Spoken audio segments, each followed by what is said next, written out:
வெட்டாதீர்கள்.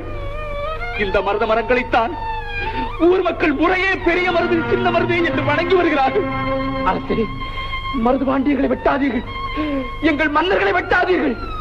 நாட்டை காக்கும் தெய்வங்கள், எங்கள் வீட்டை காக்கும் தெய்வங்கள், வேரோடு நின்று தலைத்து வளரும் சிவகங்கைக்கு காவலாக விளங்கும் மருத மரங்கள். வெட்டாதீர்கள் அரசை, வெட்டாதீர்கள். பெரியவரே, பெரியவரே, உங்களை போன்ற குடிமக்களின் அன்பு எந்தெந்த உருவங்களில் இருக்கிறது என்பதை கண்டுகொள்ள இந்த சந்தர்ப்பம் உதவி. வெட்ட முயன்றதற்கு வருந்துகிறேன். உங்களை காண கிடத்ததற்கு மகிழ்ச்சி அடைகிறேன். இந்த மரங்களிலே நீங்கள் காணும் மருது பாண்டியரின் கரங்கள் உங்கள் கால்களுக்கே சமம்.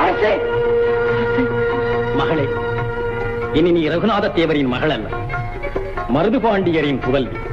தேவரே, இங்கே காவலுக்கு ஆள் வைக்கிறேன். நீங்களும் எங்களோடு சிவகங்கைக்கு வாருங்கள். சிவகங்கைக்கா? எனக்கும் ஆசைதான் மன்னா. ஆனால் இந்த மரங்களை விட்டு எப்படி பிரிவி? அவைதானே நாங்கள்.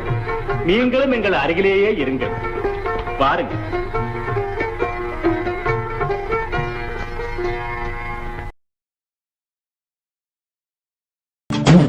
மருது பாண்டி வீரத்தோட கதையை கொஞ்சம் கேளுங்க. பெரிய மருது சின்ன மருது அண்ணன் தம்பி தானுங்க. முன்ன வரும் வேட்டையில வேங்க புலி தானுங்க. பின்ன வரும் நாட்டையால் சூற புலி தானுங்க. வீரத்தில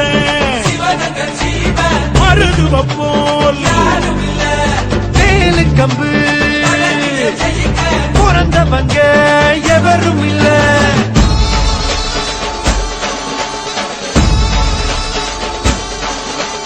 மருது பாண்டி வீரத்தோட கதைய கொஞ்சம் கேளுங்க. பெரிய மருது சின்ன மருது கதைய கொஞ்சம் கேளுங்க. முன்ன வரும் வேட்டையில வேங்க புலி தானுங்க. பின்ன வரும் நாட்டையாலும்